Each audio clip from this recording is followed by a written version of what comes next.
Awesome. Welcome to A Girl, a Guy, in a Movie. And today we are with Jan from Another Planet, and she's doing a really good Meg Foster look. And with us, hopefully permanent, might be. Never mind. Oh, There's a joke to be made with Six Nations and Restream. I don't want to say it. I know it's going to happen, but this is Restream. I need you to get your mobile stability fixed because if not, this is what happens. All the he's in. Yeah, yeah, how's it going? Fine. The hurricane's doing pretty well. We've got a full. It fades out. just static. Yeah, Yeah. each and every time. So we want to thank you for being here with us today, and we are hi phone. We are enjoying what's going on. Janet here has got an approaching storm, so we're going to try to get through this within 2 hours. That's my Yeah. goal. If we get longer or shorter, that's fine. But first time seeing the movie, Janet, what did you think? I really enjoyed it. I thought it was really good. Uh, I I was impressed on how well they did using all the young people running around with hardly any clothes on and not sexualizing it. Yes, that I was was something that impressed. It was almost like getting to watch a documentary, about natives, either in the Amazon or like in Australia or some other country that has a few little tribes here and there where the people pretty much don't have to wear a lot of clothes because they don't have a place to wash them, and they just basically make them from whatever they have in the jungle, right? Mhm. So I thought they did a really good job. I was really impressed with that.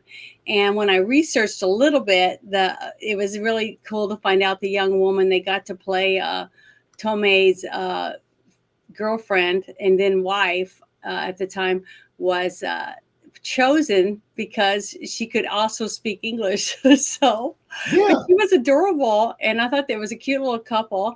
And then I also read that she turned 15 the day they were finished filming. So 16. she was 14. Turned 16, Oh, the final 16. day Okay. of the 16th birthday on the last day of shooting. I was a girl, and I have that as a reminder of the time I was Mhm. still a virgin, but it wasn't hard to do because everyone was Indian and naked.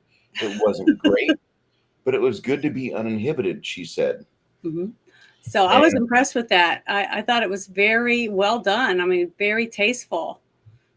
And you saw the natives sitting around while they were doing different rituals, and you saw the mom holding her baby and it was suckling, little Mhm. things like that. The children were running around playing. Everyone seemed so natural. And I really enjoyed that. So it didn't seem uh, dirty in any way to me. The part that was dirty, they were all clothed, but they were in a bar being Yeah, the, moving the in. the the bar scene was the part that made me get the yickies the Yeah, first I time I got the watched it. cringe really bad, but they did a good job at making it very believable. Remember when we watched Wind River Yes. and the scene where how they were treating all those girls, Hmm. those type of things? That's what it was like for me watching that. It was Yeah, very.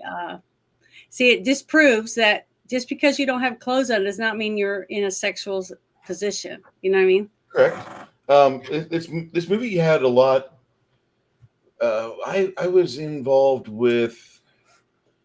I was getting toys from like the Smithsonian Institute at the time because they had these like uh, weird toys that had like these bubbles and then they had connections, and some of the bubbles had motors and other motors had like Hmm. gears that were going through them, and other times they'd have like a couple cogs so you could do a 90-degree turn on it. And you had various floats and you had various things, but the Smithsonian had these set of toys out that they only were popular for like 2 years. And I was a Neo Geographic kid, so I got the Neo Geographic Kid magazine, and I read Yeah. National Geographic all the time. So like I already know what boobs look like. Now, granted, Mhm. National Geographic was not Penthouse, so like I didn't see my first vagina until I was like a little older, Yeah. and I asked my aunt, like, what's wrong with my cousin? Did she get hurt? Does she still hurt? She's like, what? And it's like, what? And she's like, that's what makes her a girl. And I'm like, what? You know, and I The just, first time I ever saw a boy naked was me changing a diaper of someone I was babysitting. And I tried to act like, because she was asking me if I knew how to do all that. And I said, oh, yeah, sure. I know how to take care of it. I was 12 and I remember changing his diaper and I was like looking, going, what the hell am I supposed to do with this? How do you clean it off and all that?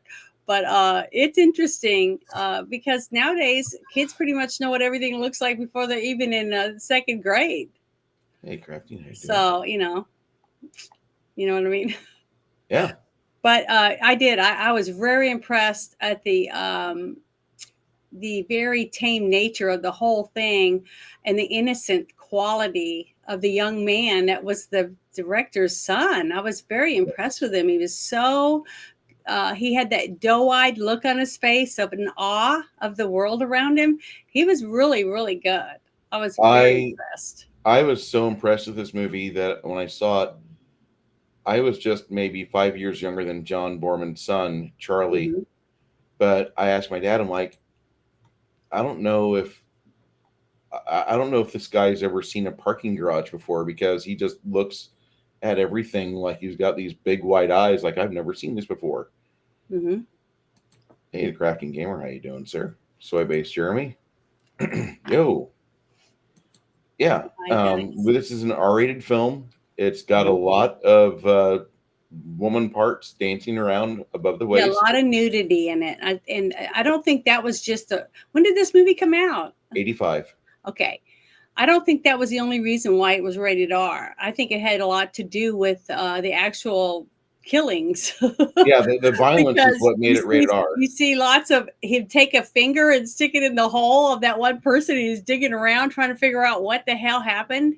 They did a good job to me at making me believe that these were real natives that didn't understand what bullets were and things like that. Now they knew the guy was dead, but they didn't have the same reaction to death level of understanding that we did, that we would. Even the young boy, when the young man, when he, I can't say boy because he was getting married. He had just gotten married to his woman, basically, when he found out his father died, and the way that they did the whole thing about him seeing his father, I started crying. I didn't say anything, but I did start crying when he saw his father through the waterfall. And you could see the look on his face of surprise. Like, I know this person, even though he hadn't seen him in 10 years and he was a young boy when he was taken by the tribe, for him, to be his, he adopted him basically. And when he got to explain to him why he took his son, when he asked him, why'd you take my son? And he said, because I didn't have the heart to put him back into the dead world. And the way that he mentioned different things about to the edge of the world, basically to them. The end of the world was far, far away when I was jungle. a young boy. Yeah. And he said, every time I come here, it gets close to the edge of the world, gets closer and closer to where we live, which means they're cutting the forests down. And I did like that part of it where you got to be inside the jungle looking out towards the dam and seeing all the devastation of nothingness, no trees, no rocks, just dirt all plowed over. It kind of made you sad, know what I mean? And it was really sad, especially when that one morbid guy, the one with all the long hair and was bald, the photographer or whatever, the journalist. Yeah. He was the biggest asshole I felt in the whole movie, even compared to the horrible natives. To me, I felt like the natives were, they called them what did they call them again, that tribe? The invisible people. No, the other tribe, the fierce tribe. The fierce tribe, fierce okay? People. The way they reacted when they saw the gun, when he left it in the water because it was no bullets, and he was holding it and he was trying to figure out how to put the teeth in it and all the different things in there, trying to find out how to shoot it, what comes out, because remember, he pulled that one bullet out and he bit it and he was looking at it, trying to figure out what it was. I just thought they did a really good job at making it seem like these were real people that had never really had any contact with weapons and stuff. And the young women, when they saved them and they were taking them back to the jungle, how they were ripping off their clothes like they were poison, or a sinful. I don't know. I just thought it was, I just loved it. It was refreshing to see new life and to see the world in awe. And I felt kind of jealous that, man, we've come a long ways from the innocence that we used to have and acceptance of each other that they did in the tribe. I like that. Are you talking? Oh, because I thought you were kidding me. We fled where we were from, Janet. We both ran away just to get away from our hometown because we weren't going to fuck anything from there. But look at me. I left a bustling city and where I could drive down the street and get a daiquiri through a drive-through, and now I have to drive 48 miles you were to buy wine. In your hometown where you and your four sisters were raised. You're like, yeah, well, that's still 3.5 hours from where I'm at right now, but it is closer. But I mean, the thing is that these people accepted the fact they're from a small tribe, and like, I know I'm going to marry that person there. The chieftain of the tribe has already told me I'm going to be with this one here, and it's kind of a different culture or mindset to where you accept something like that. And I don't know many people that be like, yeah, I want to live like that. I really kind of enjoyed this movie for the fact it gave you kind of both sides of what both cultures were going through. Mm-hmm. And you have the Western civilization that's, struggling to, we got to expand, we got to get this dam up, we have to get power to the city so we can continue to grow and expand like the cancer we are. And then you have the tribe that they're just happy being 50 fucking people right now. They're cool with it. Like in 5 years, there's going to be like maybe another 6 or 8 babies. I did cry though when the fierce people came in and killed the older women and took all the young women. And the sad thing though, that one flaw that I did see in that one scene was before when Powers Booth went there, and he's walking around, you saw bunches of children, right? And mothers walking around with their kids, and the young women, the young teenage girls that are ready to try to maybe find a mate, and be a wife and be a mom, like they're inspired by through their tribe. Tending the fire. Yeah. So the thing is, when they came and they burnt down their little beautiful little group they had with the circle, around it, and then the fire in the middle, and then they found the dead, right? And they buried all of them, or they did the ritual on them. There wasn't any kids. There was no children. The only child I saw after that was when they left was the one mother and her little kid that was following behind her. That was it. So what happened to all the kids? I'm actually willing to believe that they did have the kids in the burn piles, because I didn't see the kids at the dance hall, and I don't want to think the kids would be at the dance hall having like Western civilization Hollywood fun going on. I just want to think like maybe they took the 14-year-old girls and 15-year-old girls. I just thought it would be nice, though, for the gap that they left for me. Because as a mother, remember, like I said, as soon as I saw the young boy see his father's face and recognize him after 10 years, and now he's a man, a young man, and he's a hunter, a fierce warrior, basically, for his tribe, and to recognize his father from his dreams, I got very emotional over that. And the fact that I think they should have had a couple of children laying on top of their mother, something like that. That would have been a good way to show us that they just killed the children and that they burned them. But they didn't. They just completely had nothing. So I was worried about that. I don't need dead kids. No, I'm just saying you didn't have to blood or anything. But now I was stuck thinking they had all these kids. You see what I mean? That was the thought I had, and I didn't like that. That was the one thing that bothered me about that scene, is the fact they left it up to your imagination instead of showing us one, with their mom in their mom's arms or something dead, and then showing you wrapping them up and putting them in the fire because they were going to do their burial ritual on them. But I didn't like the fact, because the whole time between that burial until they went to the place, I didn't see any kids. See, I was freaking out over that and back in my head. But, as a mother, that's what you do. But So, okay, I'm going to ask you this, Janet. yeah. What's worse when we're playing Dungeons and Dragons with Bruce? Hmm. Is it worse for Bruce to go into full detail of a violent scene, or would you rather me just give you what you find and let you put together in your head what led up to that discovery that you Well, have? remember the scene where you said they were fleeing because there was devastation in the city or in the town, Yeah. and the mother came running by holding her dead child, right? Yeah. So to me, I knew the baby was dead because she was still carrying it. Mother's not going to just leave her kid and run off. No. So that's why to me it would have been more accepting to have seen at least one child in the arms of the mother when they found them dead. You see what I mean? Then I would don't know they agree. killed the children and they weren't being tortured. You see, I don't that would have helped agree. me. I would have Sorry, that's rather just my point of view on it. this right here. Leaving it up to the imagination has a larger impact on the viewer. That makes the Yeah, movie super violent. I didn't like that part of it. Okay. It would have been final. You know what I'm saying? It was a finalization that the children were not being tortured beyond their death.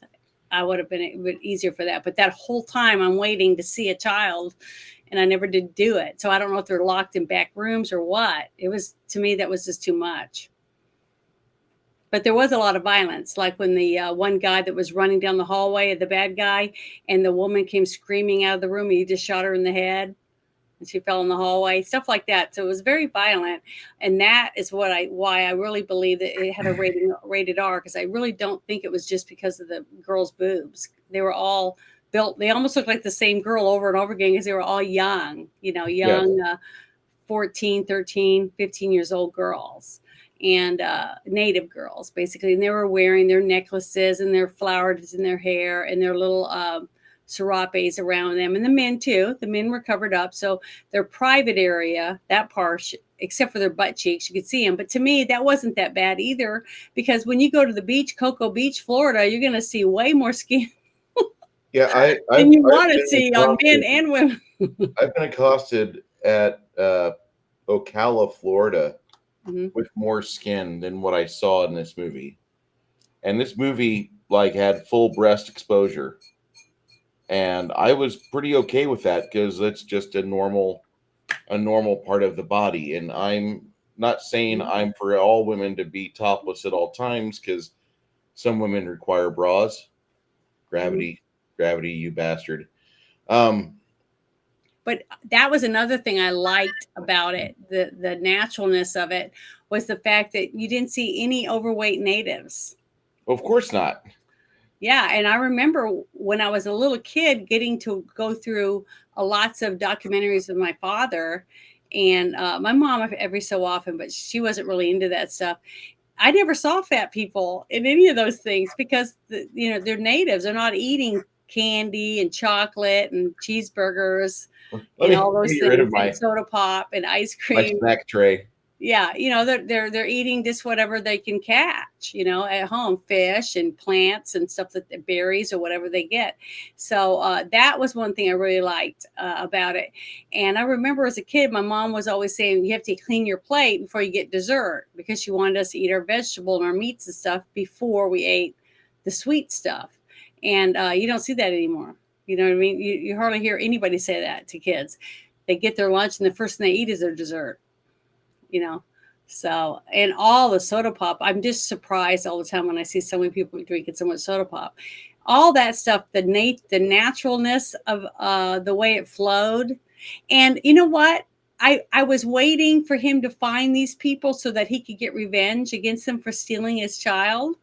But once we got to see how he was treated by the natives and the care that they've taken with him, the mother and everything, I didn't hate them.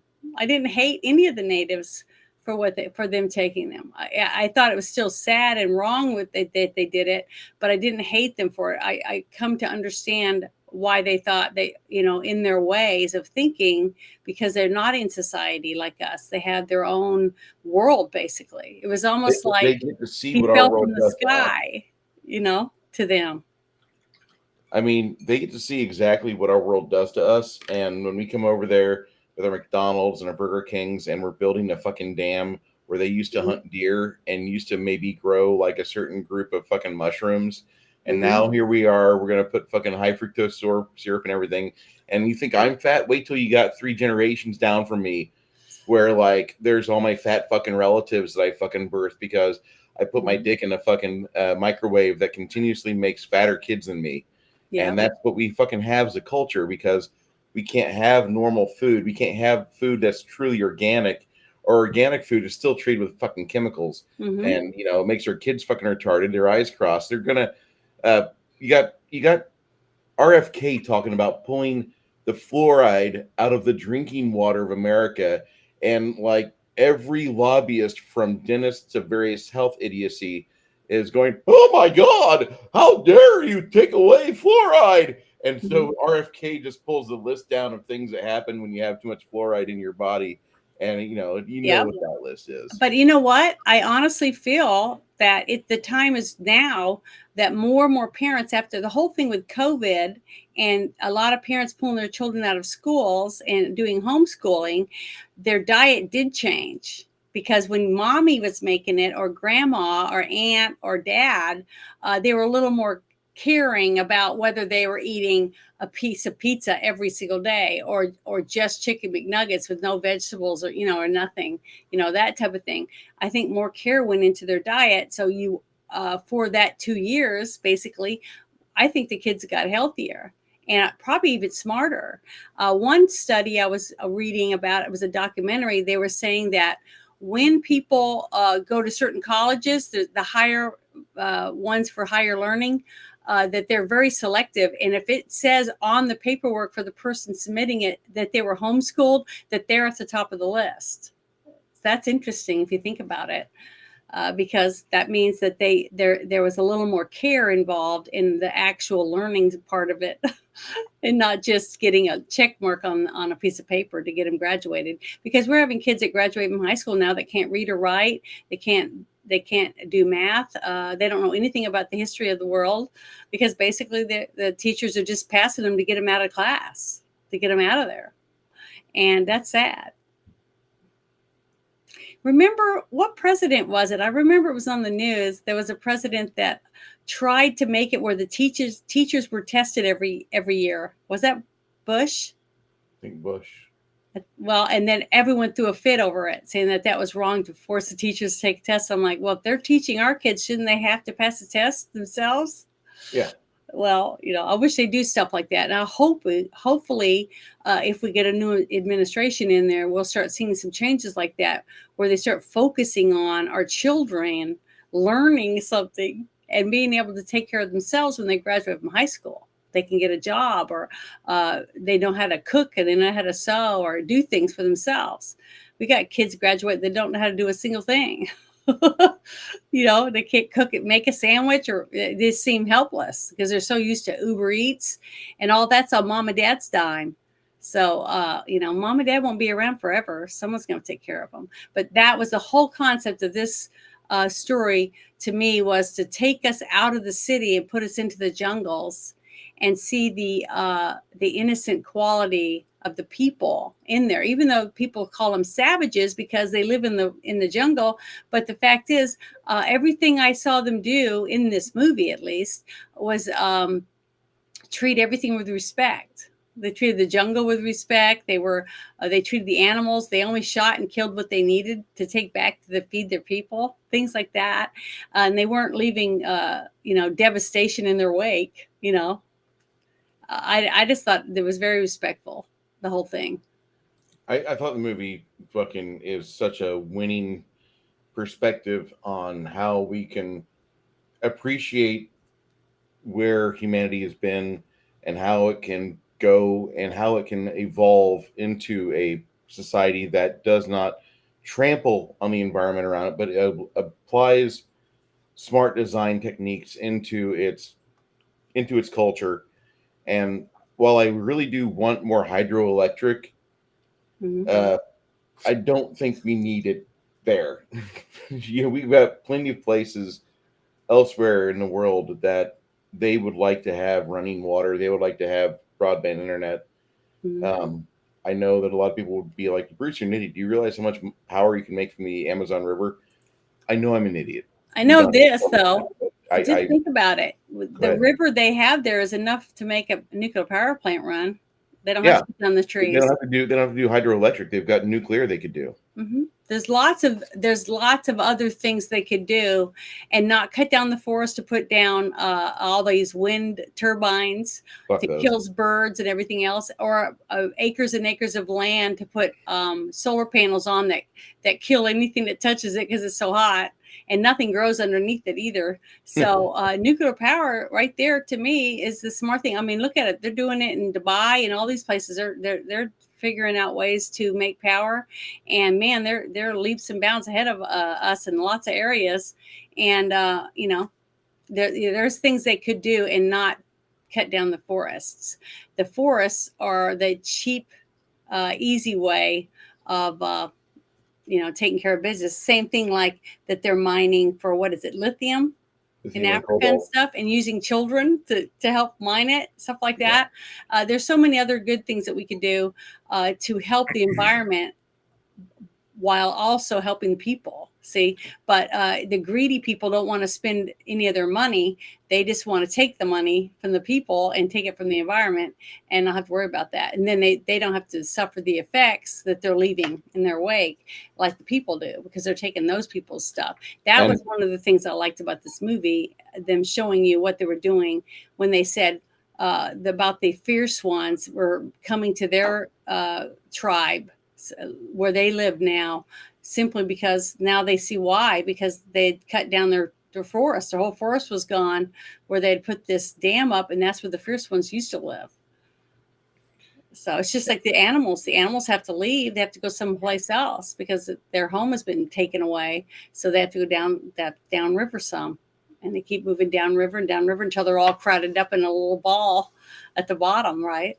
yeah, But I the story, the one thing I wanted to bring up real quick is the story about, you have a young mother and husband, and he's an engineer, and he's been brought there to start building the dam, right?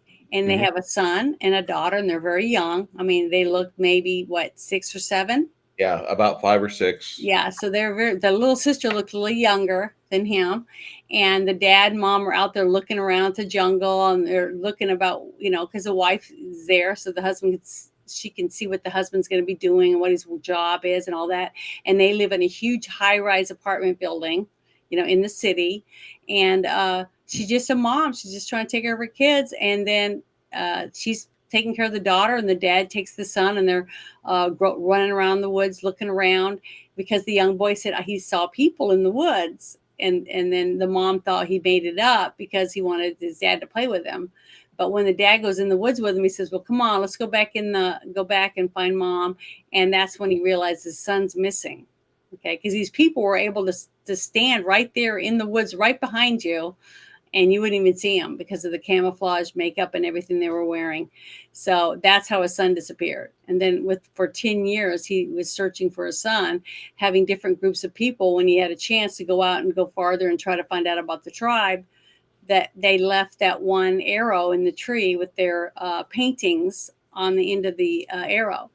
But you don't really get to see that much of the mother after her son disappears, because you see more and more of the tribe where the young boy is at as he's growing, and you also see the dad searching for the son in the jungle. And then you saw a couple snippets of the mom in the apartment with her daughter now, that's a teenager.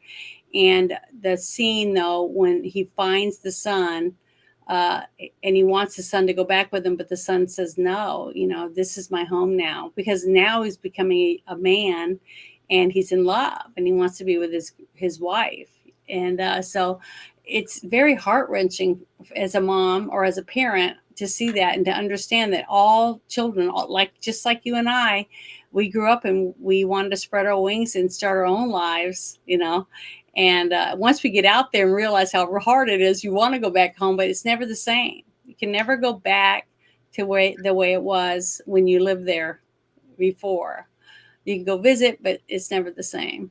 So Yeah, that whole thing was emotional. that part right there, that always kind of gets me because I really enjoyed my upbringing because I had, one of those superpowers where my parents said they loved me, and I Mhm. had, a good community around, and we largely avoided like massive amounts of drug use where I lived, Mhm. and it was nice, it was a good two-parent upbringing, and I had a good group of people around me, and a lot of the kids in the neighborhood, even though not all of them were, two-parent households, they had like a lot of respect from the locals. And if somebody knew, like Steve Coogan, my dad's friend from his workshop days, Mhm. if somebody had like a question about like running a certain lathe, if my dad wasn't available, they could ask Steve how to do it, and Steve would show them, and you might be able to get Steve to display it to you in the garage.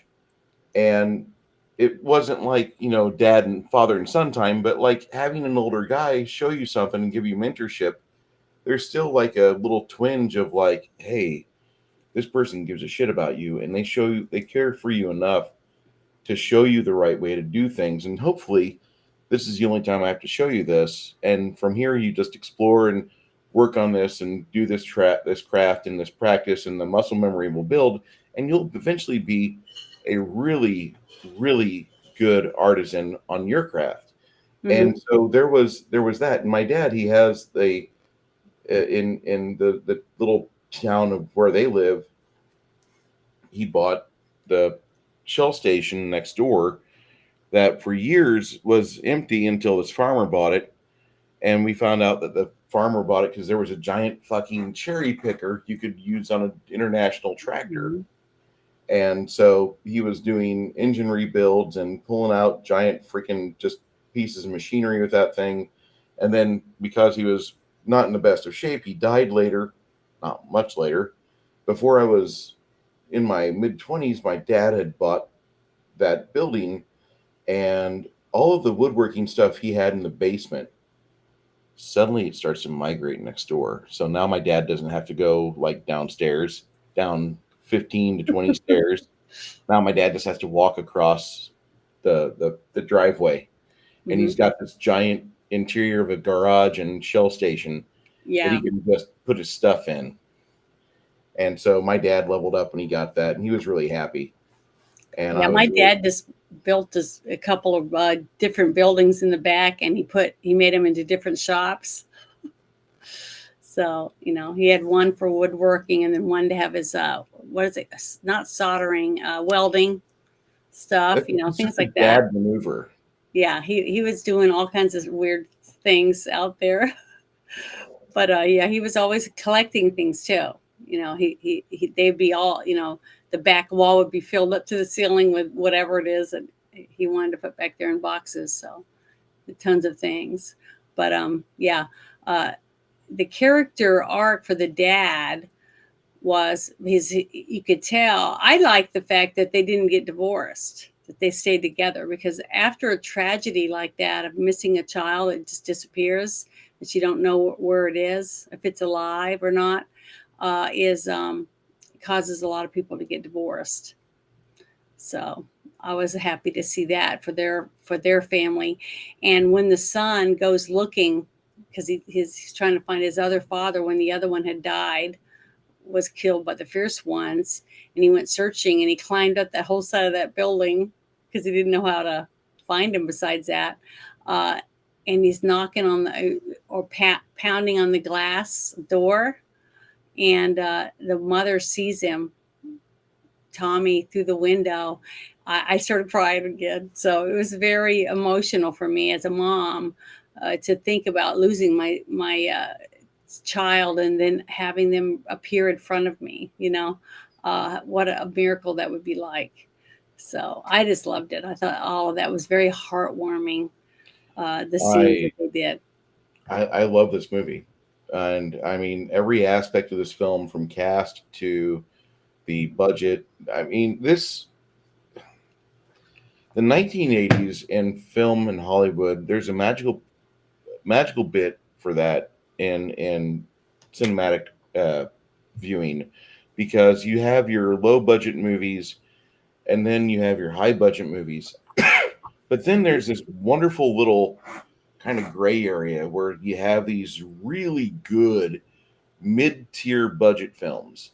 And I'm just going to name a couple of these movies for you so you guys can get an idea of where I'm going with this. But you have movies like I Come in Peace or Dark Angel. You have Iceman. You have this movie, The Emerald Forest.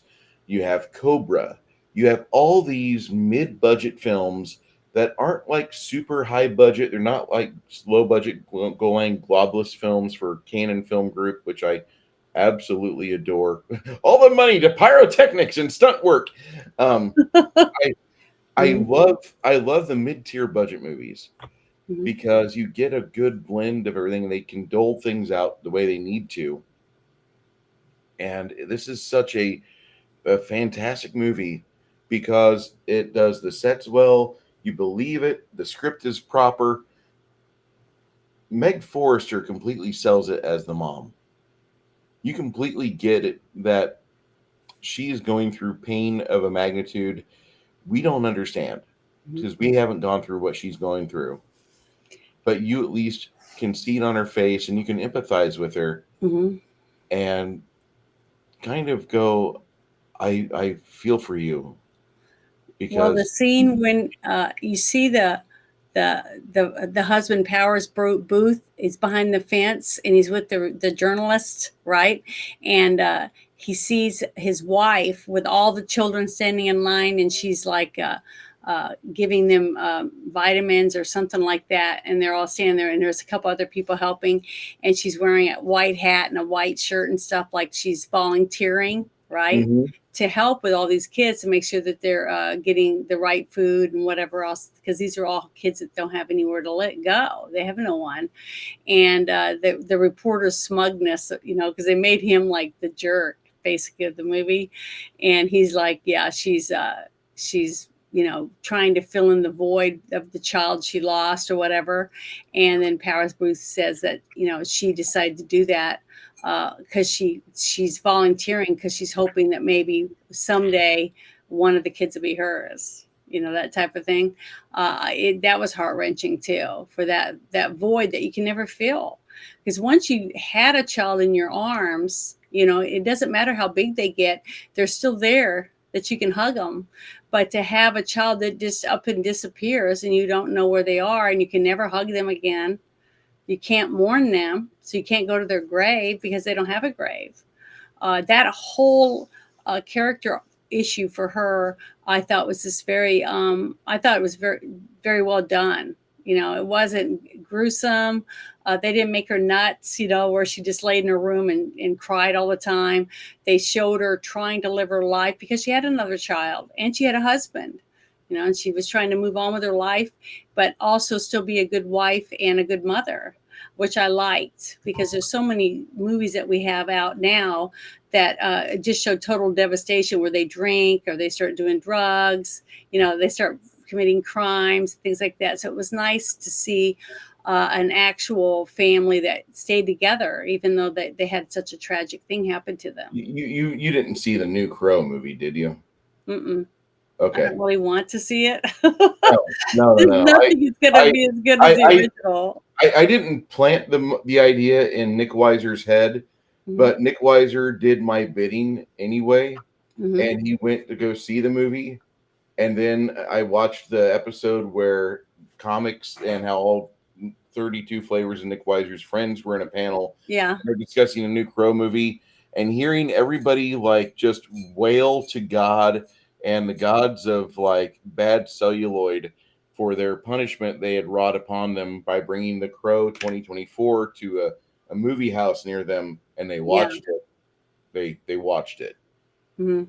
No, they paid money to see a bastardization of a wonderful story told much better 30 fucking years ago.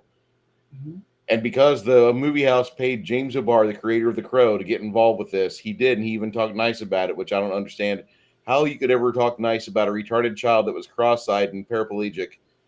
Like, I don't know how that could ever fucking happen. Like, I have big hopes for this one. He can't crawl, he can't run, but maybe he'll be a football one day. Like, how in the fuck could you talk nice about the fucking Crow 2024? And it didn't happen in that stream. Every single panelist in that movie or in that channel, Mhm. like they all took turns on it, like fucking Caesar at the Senate. It was wonderful. I fucking love. Whenever I'm depressed, I go and I watch everybody's discussion of the Crow 2024 with Comics Division, because it's like you might have like you might not have masturbated today, or you might not have like had a fun movie watching time where a car Yeah. exploded where you wanted to, or maybe Jack Black lived at the end of the movie. I don't know, but at least you didn't see The Crow 2024, Mm-mm. and that right there is worth a happy wank. Well, I'm glad I didn't see it then, because if it was that bad, I made a good decision. It is the worst. Let me go searching in Comics Division. I'm gonna Maybe one day you and I can watch that one and that other one, the Willy's Wonderland or whatever, and we can compare which one's worse. I don't want to watch Willy's Wonderland. I don't either. I saw enough of it. I'd The rather 15 minutes I saw. I'd rather do a live reading of a story I wrote when I was 9. Okay. Yeah. I don't ever want to discuss that. Well, I would rather see that too, I think. No, we're good. We're quite good.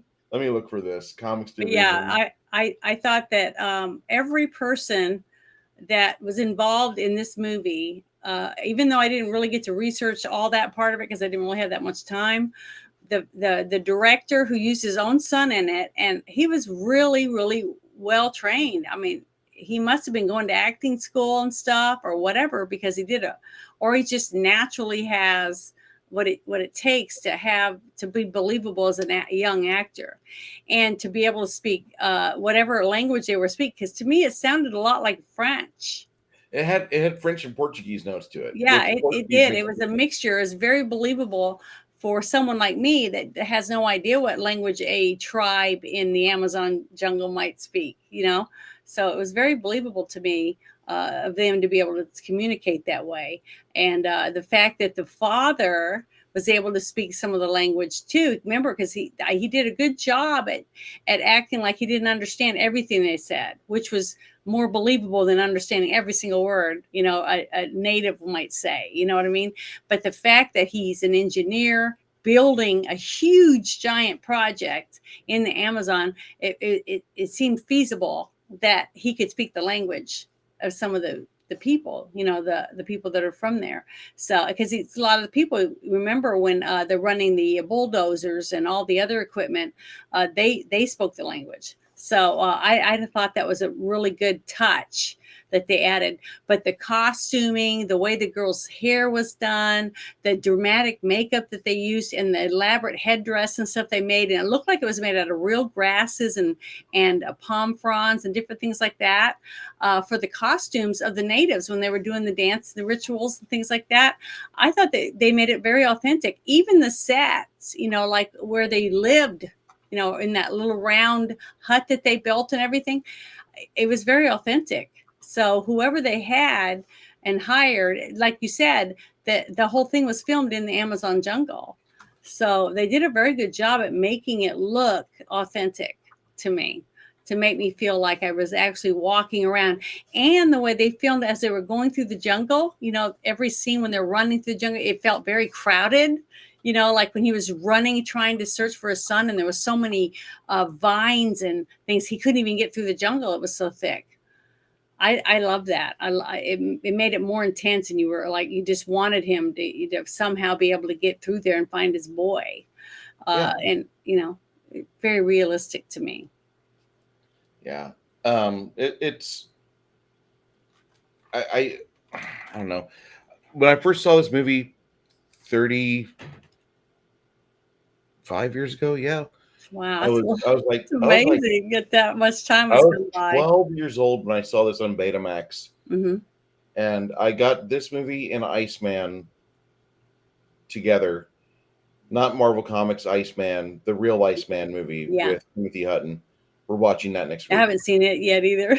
I got both those movies on Betamax from Mhm. B&W TV on Jasper Street in Decatur with some money I had from lawn mowing. And Dad's like, "I'll give you money so you don't have to get these." I'm like, "Okay, cool." And we took both those movies home, and what a banger of a weekend that was. Like the best popcorn I ever had. I remember the Coca-Cola tasting good. I remember this movie being amazing, and my dad and mom weren't like giving me like, you got to cover your eyes, son, throughout the entire movie because there's titties out. We were watching it, and we were pretty much understanding of the fact that this was like a great, enjoyable film, like the type of movie that you could sit down with your kids or grandkids and they would understand what was going on with the level of innocence in the movie. And the only part where like you really want to like cover up the kids' eyes is like at the bar where you don't really see much, which is good, thank you.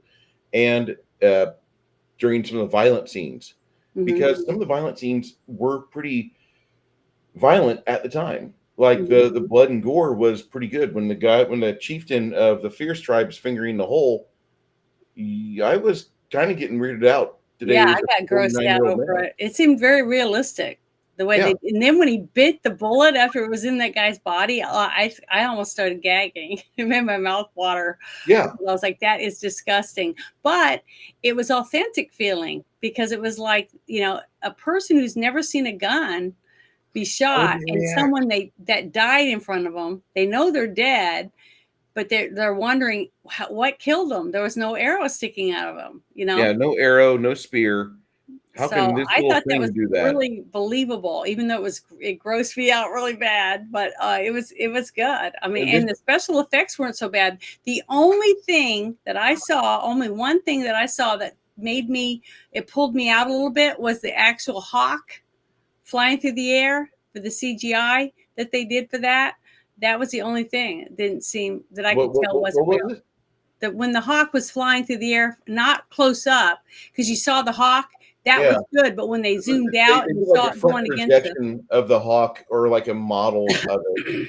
yeah, I And didn't that like that. that's like the only part of the movie that looked like it was kind of cheap, but Yeah, that was I it. could I could see where, like, as a director, or it, I don't think that would be Borman that would have done that. I wonder if it was his AD that did that, because that's something that I would think Borman would shove off on the Well, assistant honestly, director. Or yeah, but that would be an editing. That's an editing thing because if you had a shot that looked like that, or you could add a few seconds more of the hawk, which you could see with its wings and its eyes moving and stuff, I would have put that in that spot instead. I wouldn't have yeah, done the far out version of it I because it wouldn't was have too I wouldn't have cheesy. gone any far out shots Yeah. with the Hawks because I So to didn't really me, like. I would put that on the editing, and that's sad because everything else was so authentic looking. To see that one thing that just kind of made you go, oh, it's not real. Um, You went back into that. So I wish I had done that. That would have been I'm great. gonna say that while I really like the scene of the dam's destruction at the end, Hmm. you know that that's a miniature set. Well, yeah, for sure. You just the same way, like whenever you're watching the movie Outland, which I don't know if you've ever seen that, it's a Sean Connery classic.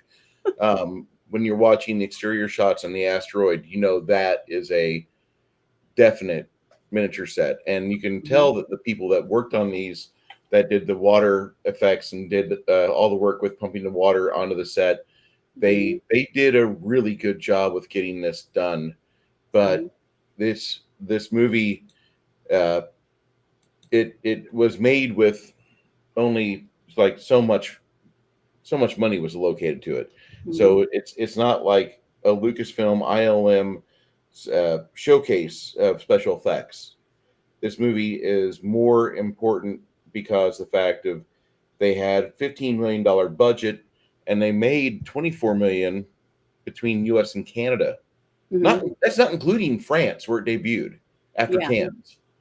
This movie doesn't have a fucking final tally, and I know that on the VCR market, it was very popular where I lived because all the local outlet stores before this is before we had Blockbuster.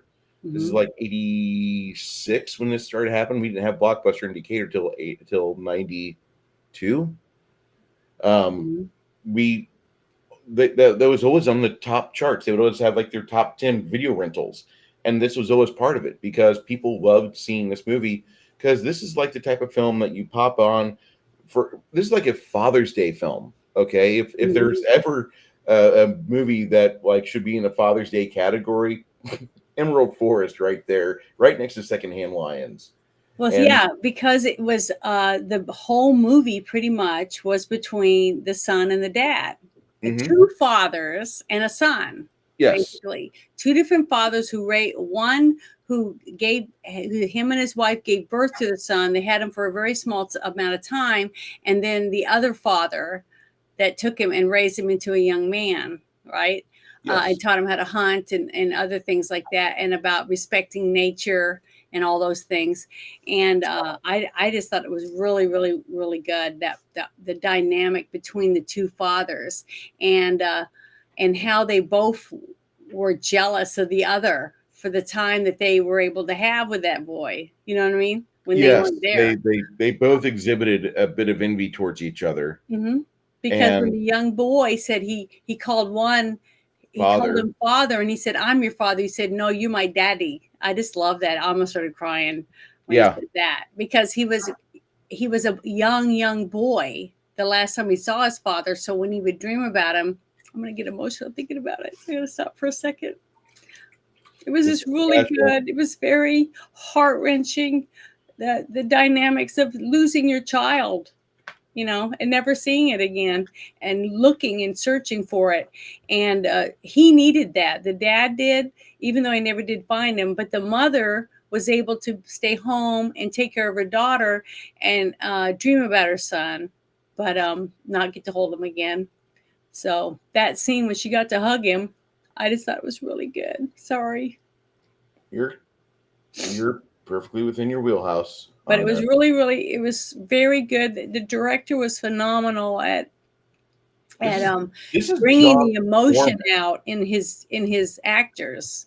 This is Portray the John Borman characters. we're talking about. Hmm. John Borman, for those of you that don't remember the great movies that this British film director's done, he's done Point Blank, Hell in the Pacific, Deliverance. He's performed us Exorcist 2, Excalibur, Oh yeah, that's right. Hope and Okay. Glory, The Mhm. General, The Tale of Taylor of Panama, and Queen and Country. And every one of those films has some fucking triumph where Borman is able to do something and exceed the performance of other directors for that particular genre of film. Also, he made one of my favorite movies. I guess I'm going to repeat it, but he made Zardoz, which that is on the docket. That will be the first, uh, actually the second Saturday or the second Sunday of January. We're going to Mhm. be doing Zardoz, and Janet has never seen Zardoz, Mm-mm. but that is a Sean Connery classic and mimetic as hell because you've all seen the memes. Well, yeah, I've seen a lot of memes, but just like the meme that you saw Yes.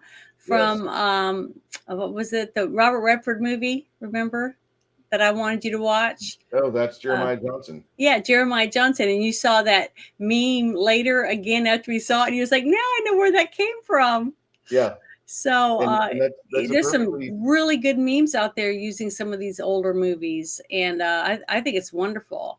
But Well, I guess I have to give you a sneak peek of this because you're still kind of like, okay, hold on, let me find this but because I thought it was really good. And then the part that was to me was very emotional. Another emotional part was when his father, his tribal father, and the rest of them come back after taking Powers Booth back to the edge of the world, right, in a hammock because he was all drugged up on the whatever it was. He sniffed up his nose to see his jaguar animal, uh, whatever you would call it, familiar or something. Yeah, his spirit animal. Yeah, his spirit animal. When they did that and they left their people at the tribe, and that's when that evil tribe went over there and killed all the older women and left them, right, and they took all the young girls to back to that guy that wanted them for his prostitution or whatever. Holy moly, what is that? That is Sean Connery, just as you've never seen him before. No, I've never seen him. He's not really wearing a loincloth, is he? That is a mankini for the horrible, horrible, joyous movie Zardoz, and He's in it. He's in it. It's hokey as shit until the last act, and when it starts to like all come together, like having a nice rug in your center room, and then the movie completely fucking makes sense. But you're like, the fuck did you make me watch?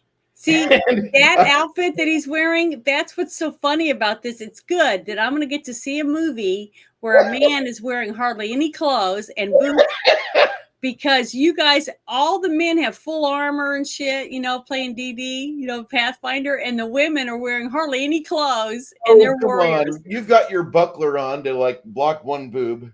I think it's great. It's good. It's nice to see a man represented in a loincloth and some thigh-high boots, basically. I think without Zardoz, there would be no bar. What is that? What was the Eastern European Barwoot? I don't know. There's a really bad movie. I'm from Afghanistan. My sister is the number one prostitute in all the city. That guy. You see what Booth said? Booth said about him? Like an albino grizzly got trapped in a package of Twizzlers. Oh my goodness! Yeah, he was awful pale. That's why I thought he was wearing long johns. I mean, I have weird hair patterns because like my socks cook the hair off my feet or off my legs from like the calves down. So like I'm super hairy from like my right at my kneecaps, my knobby knees up, but from the knees down, I look like a bastard hobbit. Borat. Now, Borat. Thank you, Hakan. Akarbad. Soybeans Jeremy asked me if I thought that was attractive. Now, I will give you a scenario where I would think that would be attractive. Let's say I'm in the kitchen and I'm loading the dishwasher and stuff, and my husband comes in. He comes in there and he's like saying, "Hey, baby, you want to get frisket in that," or something like that, and he says, "Meet me in the bedroom," or whatever, and then he leaves, and then I don't go in there because I thought he was kidding around or whatever, because I was still picking up the kitchen. Then he comes back in wearing something like that, and he's like doing his flexing his muscles or something. Now then I would think that was sexy, but in a funny way, that he's wanting to get have a roll in the hay or whatever. I would think that would be sexy. So I'm just giving you the scenario. Or something like that could be fun, Yeah, very fun. So yeah, I think it would work, depending on what the circumstances were around it. I mean, would you think it'd be fun to have your woman come out dressed like that? It could. Okay, see, so it can work both ways. Men just don't think of that stuff. Jeremy, I have been in a thong before, and you just weren't there to enjoy it. Oh. But the thing is, while we have Jeremy here, I'm going to say a joke because it's just like poor taste. But hey, what's the difference between Queers for Palestine and Groypers? One has mommy issues, the other has daddy issues. Yeah, that is. That? Oh yeah, I did. Mommy and daddies, or both. Or both. This movie, if you've seen The Emerald Forest, if you're in my chat, if you're in Janet's chat, put your rating in the chat. Janet will read it. If you've seen it. If you've seen it. I need to know. I had never seen it. But I really, really enjoyed this. And I'm thankful that I finally got to see it, because you have talked about it a few times, Bruce. And I'm glad I got to watch it. It was very emotional. I think you're right. I think it's a very good movie for a dad and a son to watch together.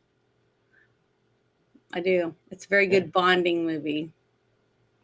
Yeah, I was very impressed and it still holds together. And the way it was done, honestly, normally if there was a lot of TNA in it, like there, in a lot of the movies that we've seen, I would say I don't recommend a boy or a girl watch it that's under, 14, maybe something like that.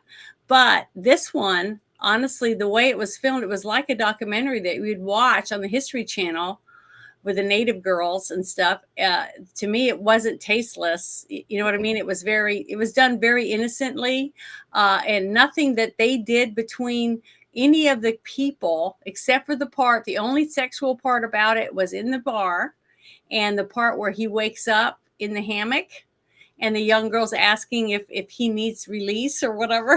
you know, that part, that was the only part that was sexualized at all. The And rest of it was totally natural to me. So I wouldn't be, upset if I had a 10-year-old in there watching that the way that they did it. It was very tasteful, the whole well, thing, I I feel. I I love the part when the girls are fleeing the strip bar, and they're just like tearing the clothing off of them like it's like some sort of Yeah, poison it fabric, was for and them. they're not, no, they're not only gaining liberation for themselves Mhm. in the emotional sense, but they're also tearing themselves away from the poisonous culture that Western civilization had brought to their doorstep. Mhm. And I absolutely appreciated watching this movie, even though I've probably spent well over $2,000 over the course of my life, $2,000 to $3,000 at the course of my life at strip joints across America, mostly Texas. And I really think this movie is Mhm. just a fucking banger of a film. This is one of the better mid-tier Did you watch it with action your films. father? Yeah, I watched Okay, this well, movie with see, my dad probably about just six like I times. said, I watched Star Trek with my dad. It was a bonding experience, not just that if it was a corny show or whatever it was the fact that I got to do this one thing with my dad one on one. It made it even more special.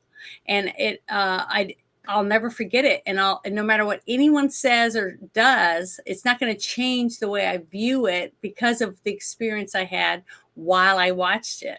And that's why this movie means more to you than another person might get from it, simply for the fact that you got to bond with your dad while you watch this movie.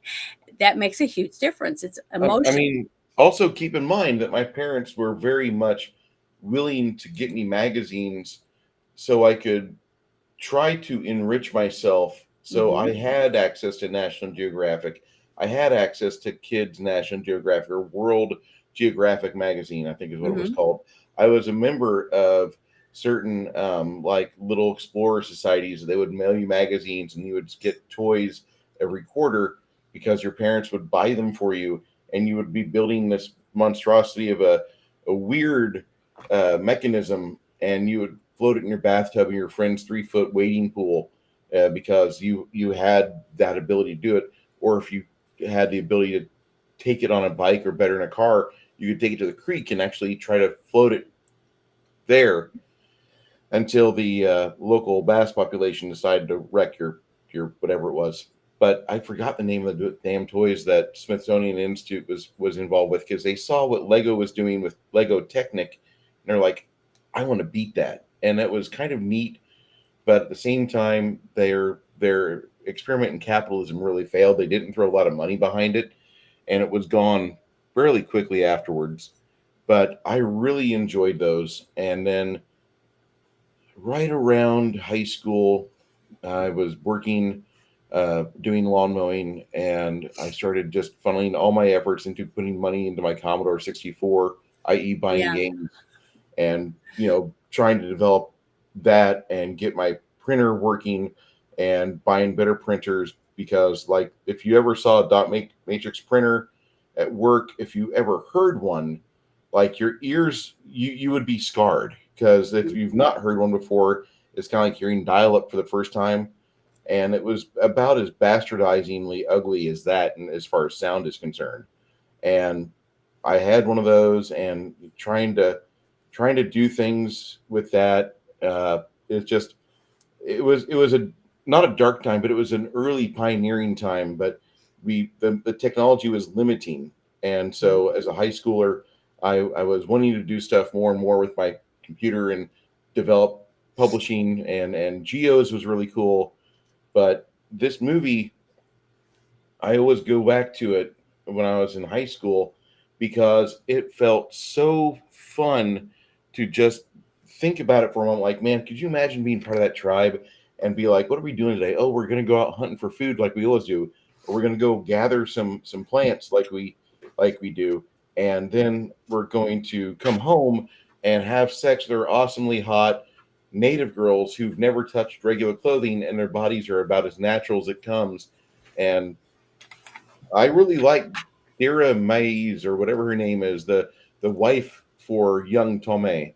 I thought she was probably one of the most beautiful girls of the South American continent for many years. I just looked Mm-hmm. her up on IMDb, and she's still beautiful. Well, yeah, So she was very, very beautiful, yeah, and she did a very good job at playing a young, innocent girl that was yeah, smitten with one of the young men in her tribe. Yet she was very, and it was not sexual either. That's what was so cute about it. It was very realistic at two young people that were infatuated with each other that might want to kiss, that were thinking about it, that type of thing, but they dare not do it. You know what I mean? That point of view of it, I just thought it was very well done and very tasteful. But when you said what you did, one of the things that I did with my dad too was this kind of stuff. Did you do this with your dad? See what I have? It's a geode rock, yeah. and you get it and you smash it open to see what's inside. She was And inside. then also, I got tons of this stuff around my office, but I collect stuff like this, shark teeth. I've got tons of stuff in my office. I mean, so many things. It's very, very interesting. Every single time I go to the beach, that's one reason why I like to drive if I get to go, because I can bring back whatever I have. Whatever I collect on the beach, things like that. Now, I did bring back some things that I got when I went to the beach this last time, and I made a shadow box and I put pictures on my website and stuff. But I just loved it. Yeah, I had a chemistry set. I had all these different things that my parents encouraged us to do to learn about what was around us and how things work. And I wish more kids could do that type of thing, like Odyssey of the Mind, Hmm. things like that. So yeah, This, this is I a loved it. this is a toy set called Capsella, Mm-hmm. and you had little nodules you'd plug into each other, like what you see here. Mm-hmm. But like some of them had like drive shafts and wheels, and others had like floats and propellers for like aquatic use. But it was a really neat way. Erector sets were dying in the 80s, and I had a really neat erector set. Still got it in the basement. I don't know if Mm-hmm. it's still like usable or if it's all rusted out, but it was cool. This here took things up a notch because the erector set I had didn't have a motor to it, but I could build like structures with the erector set, and this here I could like actually build moving objects, and I thought that was fucking neat. Mm-hmm. But this was a really cool fucking toy, and this was originally made by Mitsubishi, and across the pond they were marketed by Smithsonian, Mm-hmm. and they were just a fucking phenomenal. Oh, they brought it back. Oh, that's cool. But I don't know if it's the same thing. And then in 1989, I got a hold of a Bandai Space Coaster set, and that just turned me into a roller coaster enthusiast. Well, Uh, it seems to me that as soon as the internet and things like that started like the gaming consoles and things like that, that this kind of stuff, hands-on building of birdhouses and things like that I used to do with my dad, those type of things. And then we take them out and put them out, like a little duck house. We had to get the boat and go out and set it all up and put it in the pond, things like that. I just don't know if they still have those things. I just don't see that many people talking about it, in public. They talk about, oh, I played Halo for 7 hours, I played Grand Theft Auto. Like me, I sat down, I could play Goat Simulator, and 6 hours go by, it doesn't even seem like it was 2 hours, Yeah. it's not good. I mean, I'm not saying it's not fun to play, but we have to start figuring out ways to make it to where we do more hands-on again. We start getting outdoors, doing things outside. I love fishing, I love camping, I love hiking, all those things. And it's winter's coming, so all we're going to be going back in the house again to do stuff. But my house growing up, we played games. Every Sunday we played dominoes, or we played 42 dominoes. I don't know if a lot of people know how to do that. It's like spades. If you ever played spades or hearts, Spades. Yeah. but it's with dominoes, and it's a lot of fun. But there's just it causes you to interact with each other, when you're rolling dice and talking about different things at a table sitting around. That's why so many people don't even eat dinner at the table anymore. They all sit in front of TV, or each of them eat whenever. They don't eat together. No. I just wish we could bring back more traditional traditions, like setting the table, things like that. All of us girls had to do that stuff. We had to ask to be excused from the table. Did you have to do that? I had to be. We had table manners as a must where I lived, where I grew Yeah, up. and that's how I grew up. When my dad was there, really bad. My mom was a little less tough on us when dad was gone, when he was not around for 6 to 8 months or whatever at a time. But we still had to clean up after ourselves. We had chores, we had responsibilities. And I see so many people. There was this one girl I have it. that had a son, and they were constantly arguing with him because he wouldn't come home on time. He wouldn't clean up after himself and all this stuff. And I was like, well, ground him. Oh, I don't, that'd be too rough. And I said, well, you got him a truck, right? And they said, yeah. And I said, you got a cell phone? He go, yeah. And I said, well, take the keys from his truck.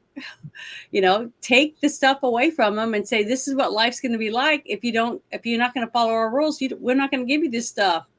I don't know. I just wish more people would start putting their foot down and being parents instead of being their best friends. When I was a young kid, this was Oh, like that looks really cool.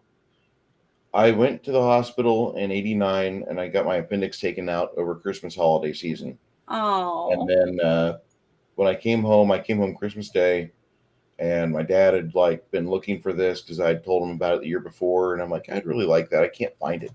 It's in the wish book. Remember the wish book? Remember the wish book, guys? Okay. So I couldn't find anywhere else, but I was 14 now, going on mhm. 15. And I'm like, I would really dig this. And so when I got this, I played with it for about a year. And there's a problem with this. That's tubing. That's plastic tubing. Yeah. And you have to cut it in order to get your track right. If You you put it up wrong, it's if you ruined. keep playing with it, it's not ruined per se, but you've got to like manipulate, and you've got to have like an extra rod to plant in the foundation so you can set up another structure. So you can have your ending piece kind of elevated, and you'll have another piece of tubing right underneath it, so the marble will tilt up and then slam back down, but then be able to coast into a turn. And I learned a lot about physics with this toy, and I played with it, like I said, for about a year. And then after about 2 years, I went back to it right before I turned 16. And the problem with it is that the cabling, the tubing gets a little weak. And Mhm. Bandai, if they would have like just had a warehouse with the tubing, it would have been great because you could order like your 200 feet of tubing and be okay. But the tubing gets weak after a while, and then the little black connector pieces get weak, really weak after Mhm. just like 6 months. And we had a very humid basement with temperature fluctuations and such with winter and summer. And as much as I wanted to keep playing with this, it's a neat real world toy, analog toy, amazing, a lot to learn. If the components were a little bit better made, I think it'd be great. Now that we have 3D modeling, I wonder what we could do. And that's all I'm going to say with that. But I'm not trying to go into Tommy, the guinea pig collective, and show you all the toys I had when I was a kid, but like this is one of those toys. I hunted it, and my dad found it, and he was able to. My dad went to like 3 hours away to pick this up at Joliet Oh, Montgomery Wards. yeah. Remember Monkey Wards, kids? Okay, enough. But I mean that this was something that was like didn't have anything going on. Lived in a small town. I'd spend 2 to 3, 4 hours playing with this and trying not to cut tubing because that was almost the challenge of this.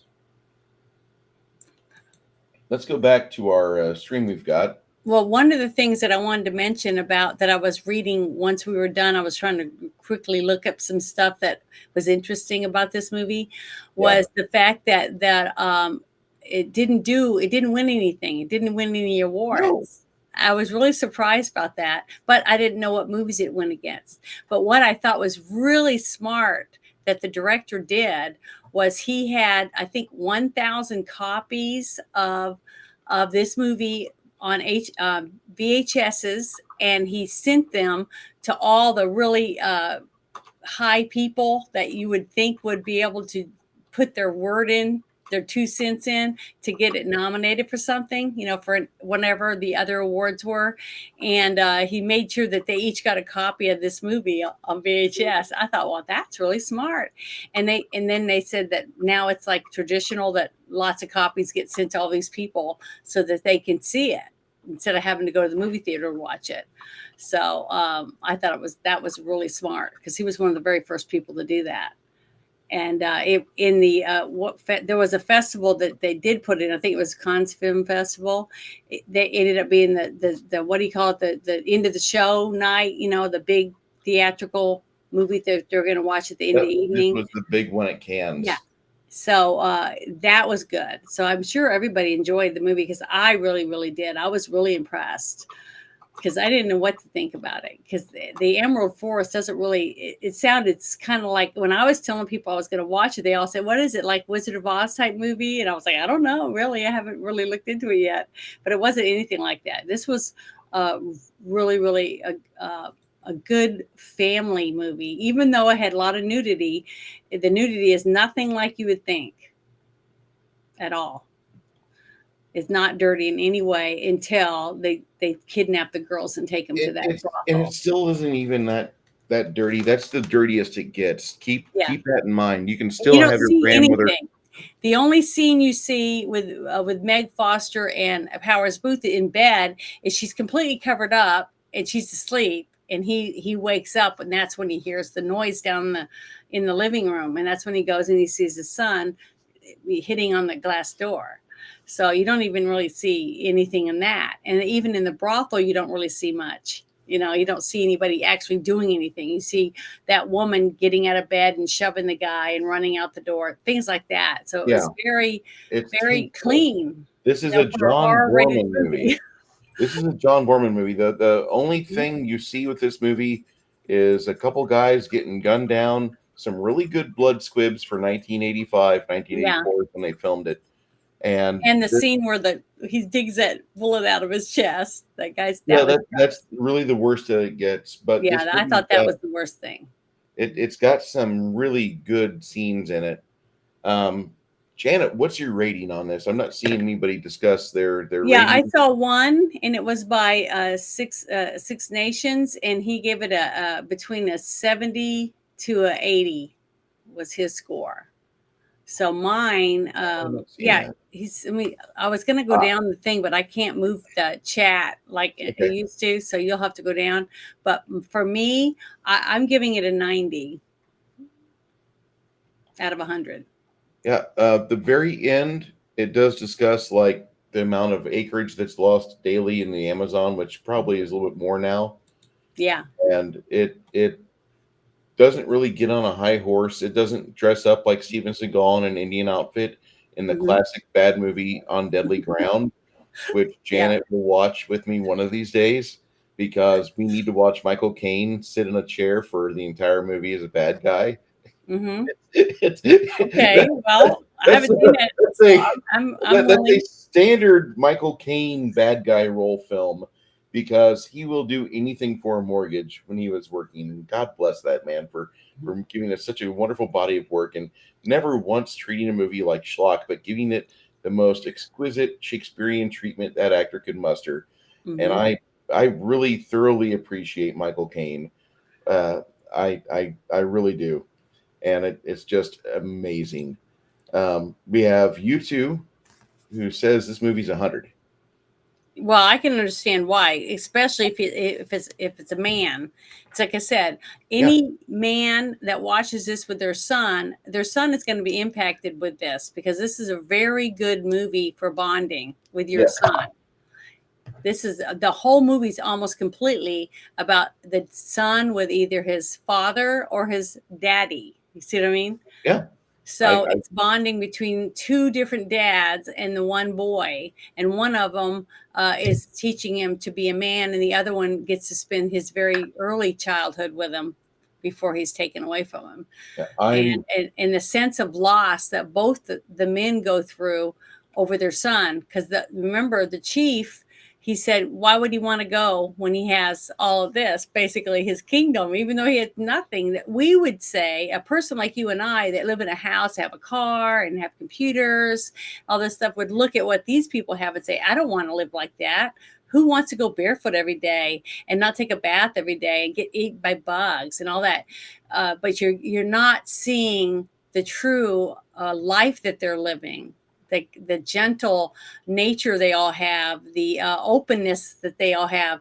You didn't see anybody trying to grab other people's wives or anything. There was nothing dirty about any of it. It was very clean living. Everyone had respect for each other. It was wonderful.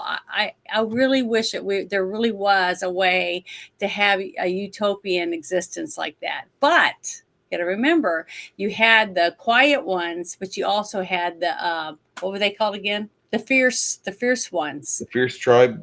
The fierce ones that would go and just take what they wanted from everyone else. So you had two opposite ways of living in the jungle, two You different know, tribes. it just this movie is the almost perfect movie from the 80s because Hmm.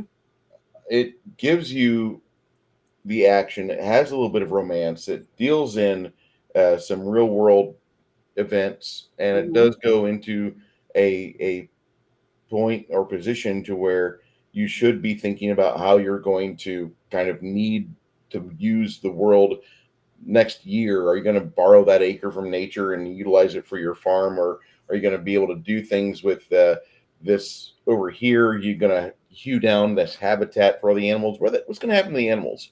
You're going to get pissed off because you hit like 7 deer because you chased them out of the forest. You're going to be the asshole and get upset about it. No, you should have like just hunted one a year or two a year and put them in your freezer and eaten them, and you wouldn't have to worry about the deer overpopulating. Leave the forest alone if you can, and you'll be happier. But instead, this movie, and the other part of this movie that I love is that this movie is a very strong Second Amendment movie.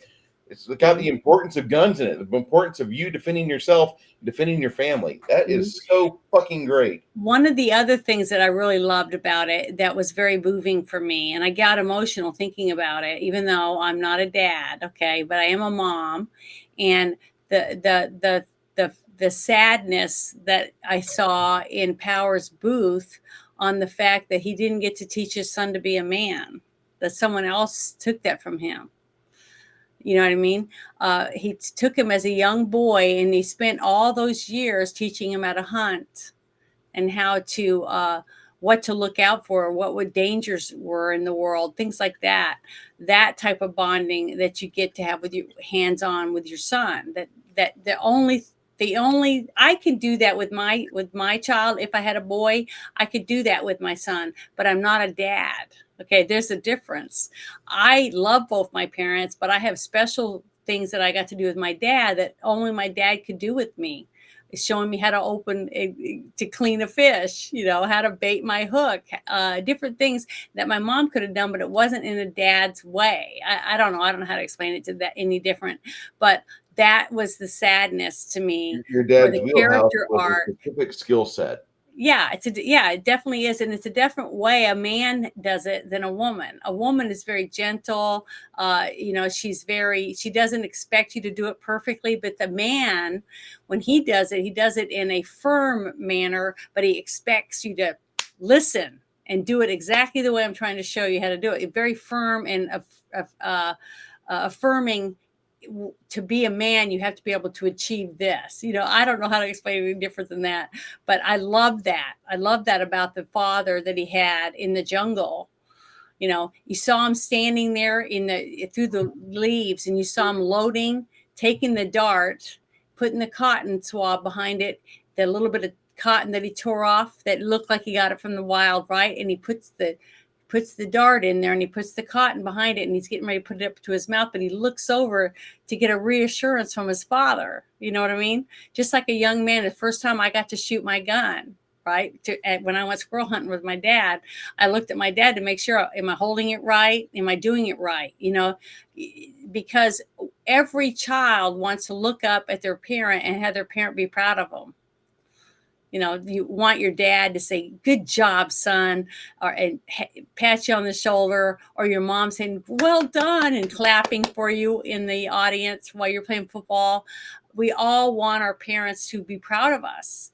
And that is what hurt for me, to finally to see him lose that all that time with his son. And then his son sees him through the waterfall, and he sees it's his dad, and he's got his arrow ready to shoot him. And then he realizes who he is, and then he sees the danger that his father's about to be killed by that other guy, so he shoots him off the mountain, from the Fierce tribe.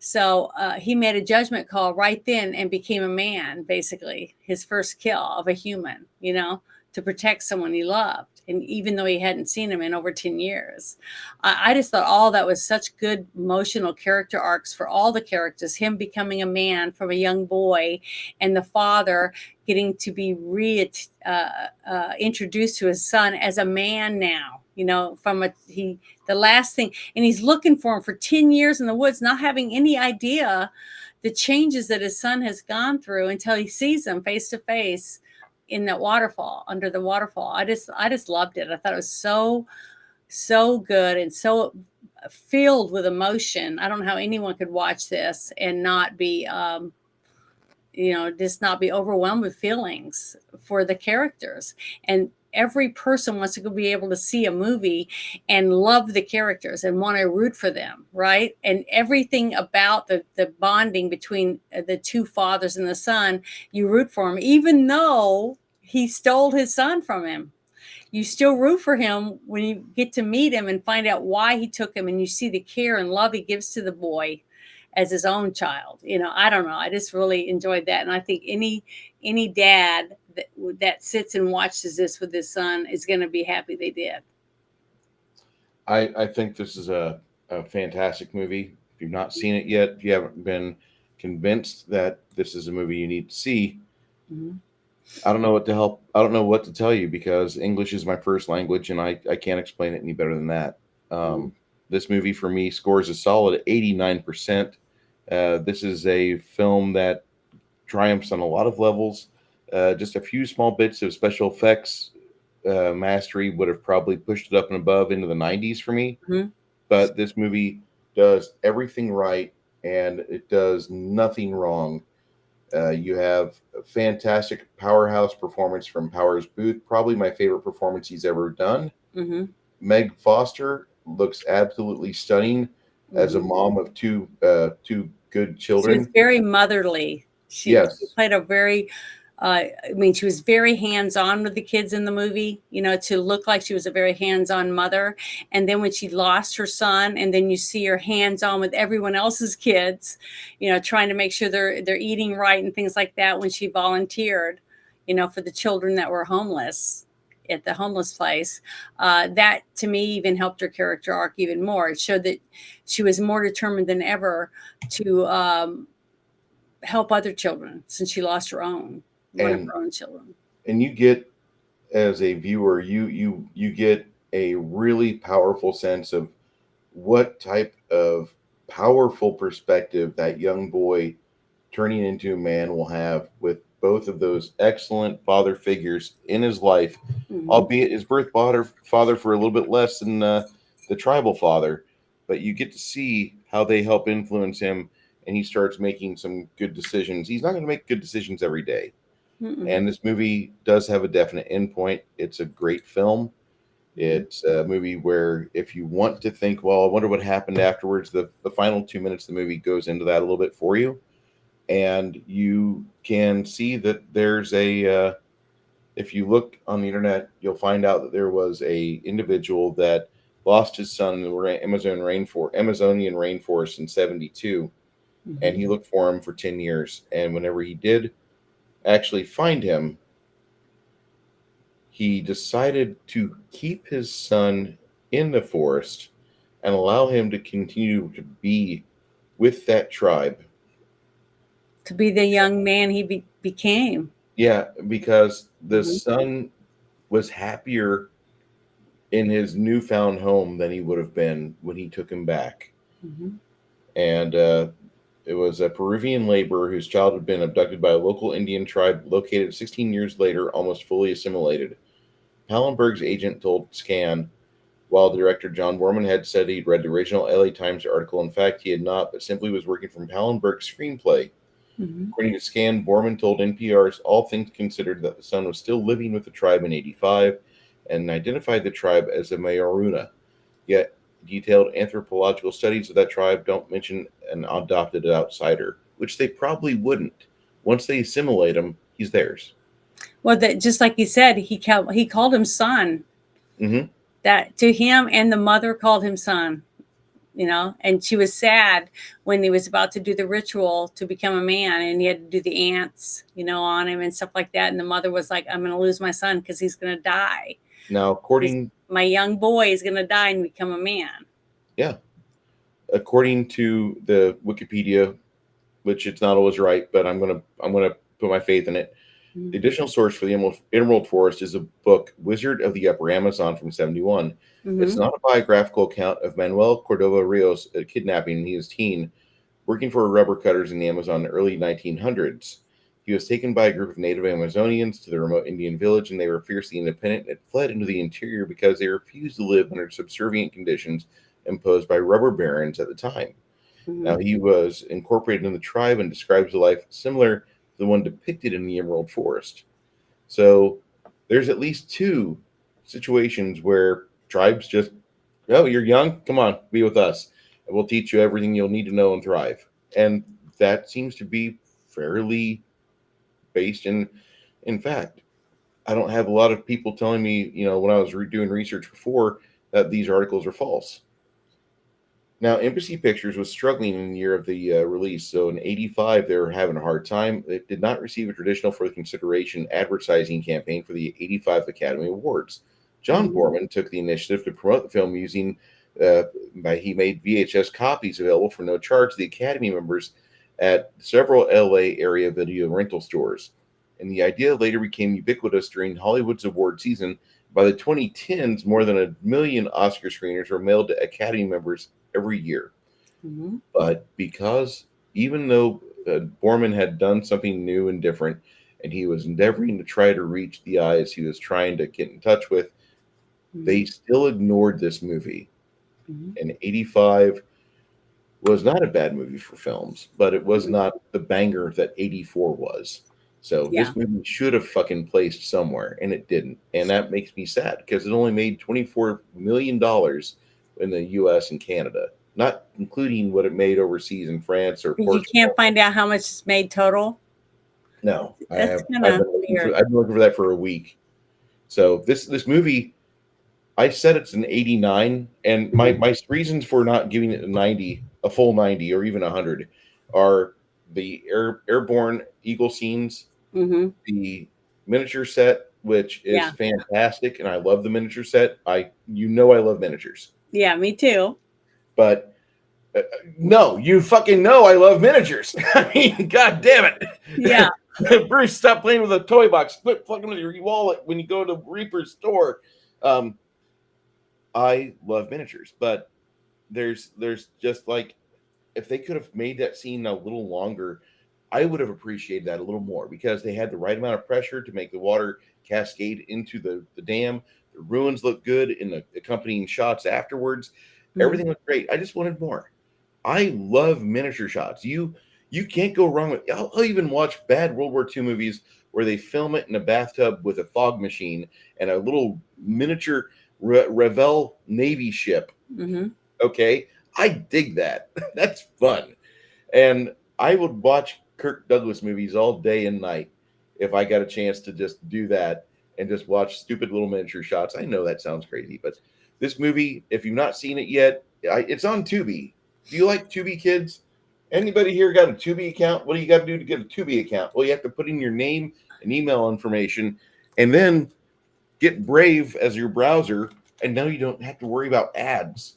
Well, one of the things I forgot to mention was the fact that the young boy uh, told his dad when he found him, when he saved him from being killed by those the bad tribe, that Seriously. when you hear frogs chirping, that means it's going to rain. Okay, which is a natural thing that you would think, but that the frogs make it rain when they chirp, right? Mhm. So that was the spiritual part of something that he had that he probably would never have had if he hadn't lived in the jungle, to learn that spiritual ness of nature, basically, that he was being taught by the tribe.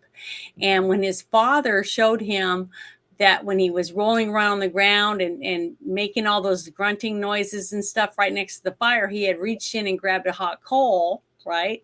When he was doing it, the whole thing to mesmerize and get the people to believe that he's going to heal this man, okay? To give him faith. See, and I love this whole scene. And he ends up making it look like he coughed up a hot coal that he Yeah. had just absorbed out of the guy's body because he had a bad fever. Okay. And then he laid it on the dad's chest and a little bit of smoke's coming off of it. Right.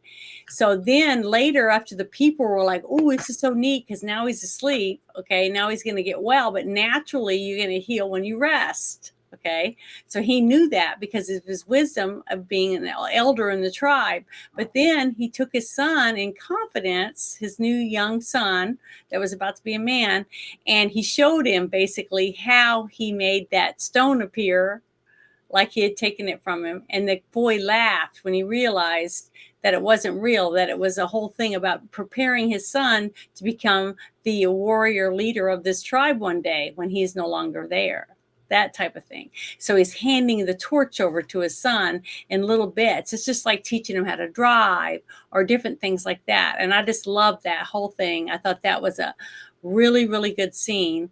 And I thought it was important that you got to see that bonding experience between the son and the dad.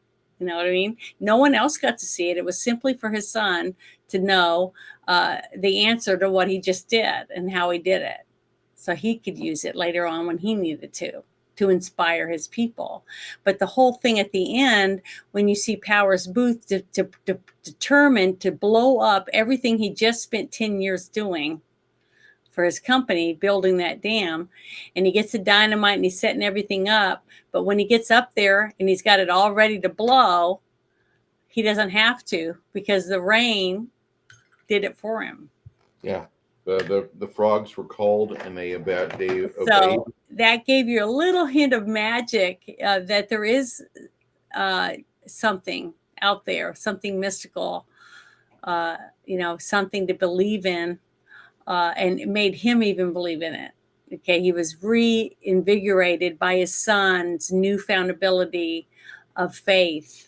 Okay, and he even had it. He was inspired by it when it happened in front of him because it wasn't him that blew up the dam. And he knew it. That's why he picked up that thing, a remote, and threw it into the water as it was rushing out because he realized I didn't do it. Nature did it. So that was two great arcs for the two dads, two different parts by the two dads for the one son. And I love that. I thought that was very good, the way that they did that. So if this movie has inspired you, or if our discussion has inspired you to watch this film, I have a link for you in the chat right here. So you can go develop a Tubi account as we discussed, and then you can go and just enjoy this movie with your family, preferably. If Mhm. you don't have your family close by, if you've got the ability to share a film with them, uh, have you thought about that? Because that's one way that you can have some good times with your family still. I'm states away from my parents, but I try to call them every weekday and make sure they're doing well during weekends. I don't really call them much because I'm more online than anything else. Not that I want to be a big YouTube star, but I that's my hobby, and I paint for a hobby as well. But I really think that watching movies with your loved ones is a fantastic way to pass good time. Mhm. And this movie this movie really shouldn't be missed. This is a film that I think every one of you in chat would would be excited to watch, and you should probably give it some time. Give it the 2 hours it deserves, Mhm. because you're not going to see a movie made like this in 2024 or 25. Mhm. It's been a Uh, long time. yeah. But Janet, I do recommend, if you have a chance before the holidays, to plan to try to, if you haven't seen your dad in a while, why not plan to sit down with your dad and watch this movie with him? You know what I mean? Even it right. doesn't have to be a dad watching it with his son. Why can't the son say, "Hey, Dad, I got a great movie, and I would like you to watch it with me"? I think it'd be good. I think it'd be good for you to do that Yeah. if you can. It'd be a memory. For those of you that are questioning about Bill, I'm actually naming this figure Bill. It's Reaper's King of the Jungle. Not Mhm. exactly my best paint job, not bad. Yeah. This is The King of the Jungle by Reaper Miniatures, and I'm calling it Bill because my friend Bill Helmbacher, he was a friend of mine back in the 90s, Hmm. and he got me my first apartment, and we had a good time. Uh, Played a lot of Dungeons and Dragons together. No surprise there, right? And Hmm. then in August of '98, he was murdered in his apartment by a person that we thought had murdered him because we found the DNA evidence in the boots. But come to find out, Charles Palmer Jr. Was innocent because we can't use fucking DNA evidence because it's too inconclusive, apparently. Which I can, if you can't tell by my tone of voice, it's something I kind of disagree with. We found the evidence all over this guy's pants and boots, and so it just seemed kind of fishy, kind of suspect. But Bill was a hardcore Illinois conservative, a member of the Republican Party, and he had ran for some offices in Shumway, which is in south central part of Illinois state, Hmm. and we miss him. Uh, Bill loved his son, and one thing that he would always get his son to do, he would hold an elephant toy, and the little boy would scream, "Funt, funt," because he couldn't say elephant. He's two, you know. Yeah. But he loved hearing that, and he was a very good guy. He had a big heart. People that were friends of ours in our gaming groups, in our gaming circles. Hmm. He had a few guys that lived with him. Don't know the actual status of those guys, if they were uh, initially one of the guys was a suspect, but that turned out to not be the situation. Although the police might have reopened that because Charles Palmer obviously wasn't, even though he had the DNA evidence all over his boots, which is now inconclusive. Hmm. But William Helmbacher had a long life ahead of him. He was murdered in his early 30s, and because of the fact that he was such a huge fan of the elephant, I'm going to call this miniature Bill. And I don't even know if I'm going to let this one go up for sale. But if you want to know, if you are interested in the purchase of said King of the Jungle, I'd be more than happy to discuss that with you. I feel I'm pretty reasonable on things. Hmm. If there's any questions that you have, feel free to drop them in the comment section. One thing we like to do is I have Janet read comments that I remember, and I don't Hmm. know if I've had any comments pop up in the past week or two. Let me check. Well, I was going to ask you something. Where is the camera that's on the elephant? Where is it at?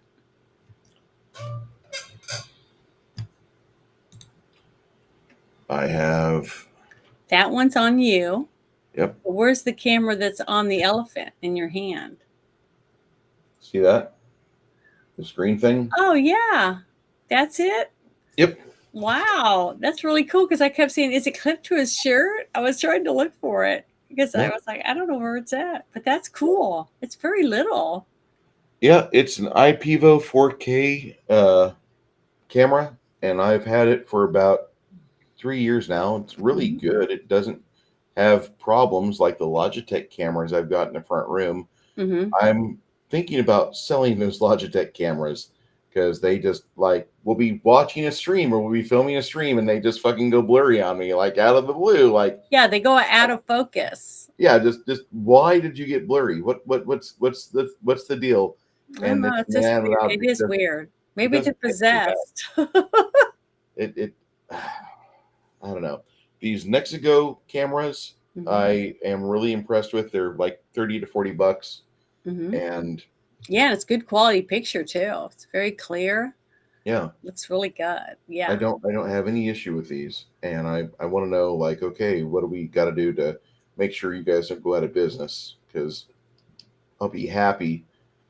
Mm-hmm. I'll be thrilled to keep those things on the shelves to where I can buy another one, if need be. But I've got 3 of those in the house, and they don't get blurry. They don't go fuzzy. They just continue to work at optimum, and it's nice. It really is. I'm going to give Bill some black pupils, and then we're going to consider him finito. But the next miniature I'm going to paint is not going to be the Alcabeth the Ancient. It's not going to be the Demonic Lasher. Instead,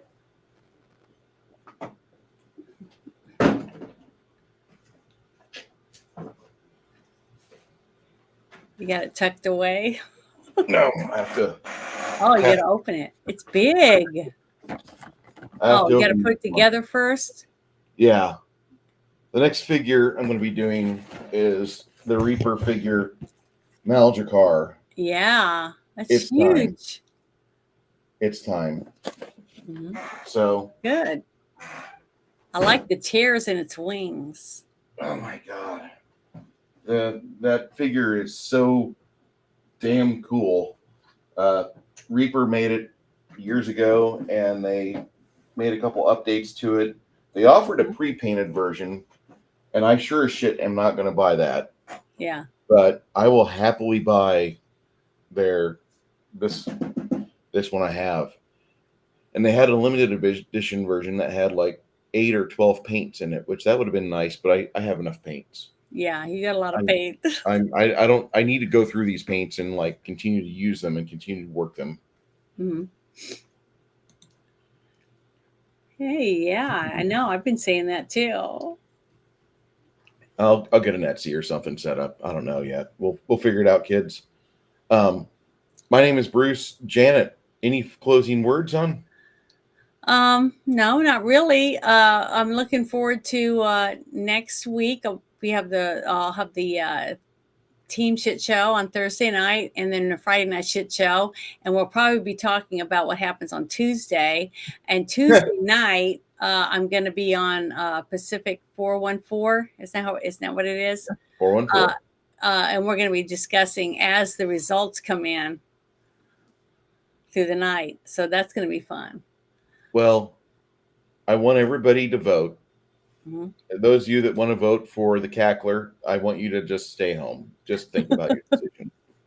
I already voted early. Think about what you've done with your bad decisions if this is where you're at, and just like sit home and eat your sack lunch and debate some really bad ideas. Mm-hmm. But if you're going to vote for Orange Man bad, then that's great, because I want Orange Man bad back. I want the garbage man in charge. That's I'm right, okay with garbage it. man. I want him in charge. I want the felon to be in charge of the hillbilly.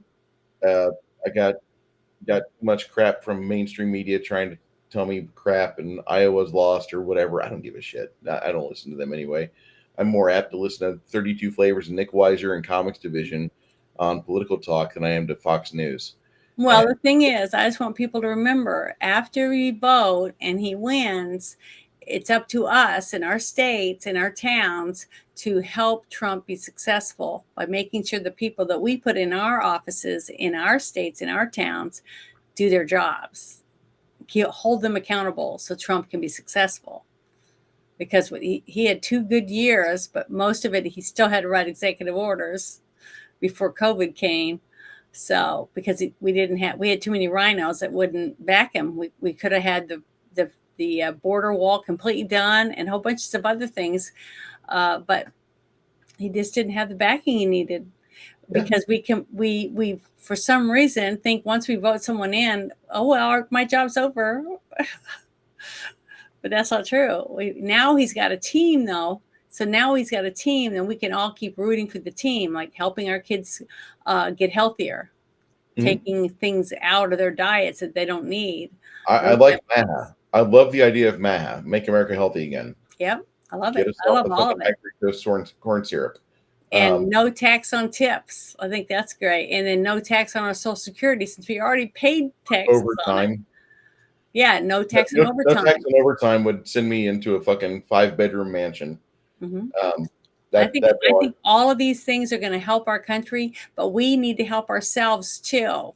We need to help ourselves by following through on making sure that we hold our people that we just put in office accountable for what they said they were going to do. And that's on us. Yeah. It is our country, right? It is. So let's fight for her. After Tuesday, it's going to be a fight. I don't really want to talk about it that much, but freedom's worth keeping. So I'm willing to go as far as distances for that. And, you know, whatever it is. But what's next week's movie? Next week's movie is the classic film with Timothy Hutton, Iceman. Oh, yeah. Okay. And if you've never seen Iceman, I haven't. Arctic researchers, let me just pull this up. It's a Timothy Hutton film, and no, it's not that. 1984, directed by Fred Schlepsky. You have Timothy Hutton, Lindsay Krause, and John Lone playing in the film to where this individual is just discovered. An anthropologist, part of an Arctic exploration team, discovers the body of a prehistoric Neanderthal man who subsequently resuscitated. The researcher must then decide what to do with a prehistoric man, and he finds himself defending the man from those that want to dissect him in the name of science. And it's a fantastic little movie. It's I'm excited about seeing it. It's one of those films that you kind of kick yourself because I could have seen this too. Yeah, this is a great movie, and I really I watched this and Emerald Forest within the same weekend, and I don't think I've had a banger of a weekend like that of movies I hadn't seen ever. That was great. Like I said, this is in that same almost same tier of mid-level action movies. This is more of an adventure film because there's a lot more discovery involved, but this has some good action in it. I do recommend, if you haven't seen it yet, come watch it with us in Discord. Yeah, we do that every week. We try to invite everyone that wants to come with us and join us and watch the movie that we're about to talk about. And we'd love to have people join us, and we talk a little bit after we watch it in there before we come out here. But it's fun. It's very relaxing, and I look forward to watching the movie every week. Yeah, me too. I missed out last week. We almost had a Janet sighting in San Antonio, but we had some things happen. Yeah, and I was really depressed. Yeah, that kind of stinks. But I'm happy you've got I'm happy that what was going on with your family is, your family is in good shape. They're fixed. Nobody's freaking out. Rent's going to get paid. Light's going to get paid. Mm-hmm. But this is a opportunity. Every Sunday we watch these films, and we'll also be having a special guest with us, and he'll be coming out as a more recent guest on our stream every other week, and that would be Bear. So literally, we have a girl, a guy, and a bear. I hope everybody's ready for him. Let the memes commence. Thank you so much, one and all, for being here today. If you have any questions or discussions that you'd like to add, go ahead and drop them in comments. We'll be more than happy to address them on the next issue. And Janet, it's good playing with you and seeing with you again. Thank you for being part of this today. You're welcome. I wouldn't miss it.